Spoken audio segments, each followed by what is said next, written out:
মালয়েশিয়ায় ২৬ বাংলাদেশি ক্রু আটক। আপনারা দেখছেন প্রবাস ওয়ার্ল্ড। মালয়েশিয়ার maritime enforcement agency maritime Malaysia পেরাকে সেগারির তানজুং হান্তু থেকে ১৪.৮ নটিক্যাল মাইল উত্তর পশ্চিমে মালয়েশিয়ার সমুদ্র সীমায় নোঙর করা একটি ড্রেজারকে আটক করেছে।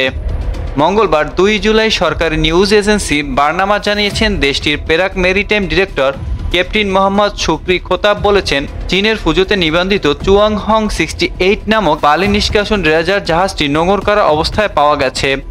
তার মতে ড্রেজারটি একজন ক্যাপ্টেনের নেতৃত্বে ২০ জন চীনা, ২৬ জন বাংলাদেশি এবং একজন মালয়েশিয়া ক্রু দ্বারা পরিচালিত হয়েছিল। পেরাক রাজ্যের সমুদ্র সীমায় কাজ করা মালয়েশিয়ান মেরিটাইম পেট্রোল বোটের সদস্যরা জাহাজটি পরিদর্শনের জন্য অনুকূলে যাওয়ার ব্যবস্থা করার পর দেখা গেছে ক্যাপ্টেন জাহাজের মূল নথি পোর্ট ক্লিয়ারেন্স দেখাতে পারেনি এবং সেখানে এমন একজন ছিল যার নাম জাহাজের ক্রুর তালিকায় ছিল না।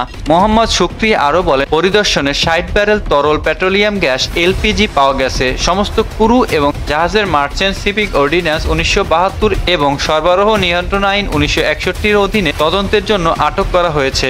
আপনারা দেখছেন প্রবাস ওয়ার্ল্ড। সবার আগে সকল খবর পেতে আমাদের সাথেই থাকুন।